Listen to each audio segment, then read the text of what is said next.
তো চলো আজকে এই কার্ডবোর্ড দিয়ে একটা ওয়াল হ্যাঙ্গিং বানানো যায়। তো প্রথমে আমি কার্ডবোর্ডটাকে এভাবে কেটে নিব, তারপর এটাকে হোয়াইট পেপার দিয়ে কভার করার পর ইয়েলো কালার দিয়ে রং করে নিব। কালার করার পর আমার থেকে এতটা ভালো লাগতেছিল না, তাই আমি ব্রাউন কালার দিয়ে এটাকে একটু ডিজাইন করে দিছি। আর এভাবে আমি 3টা কার্ডবোর্ডকে রং করে নিছি।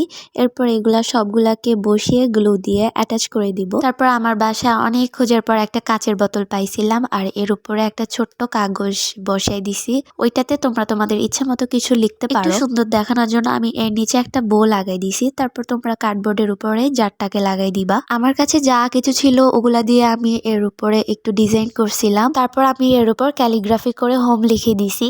আমার কাছে কিছু শুকিয়ে যাওয়া ফুল ছিল, ওগুলাকে আমি জারের ভিতরে ঢুকাই দিছি। এরপর কার্ডবোর্ডের দুই পাশে ছিদ্র করে একটা সুতা ঢুকাই দিছিলাম। তো এইটার ফাইনাল লুক দেখে কমেন্টে বলবা কেমন হয়েছে।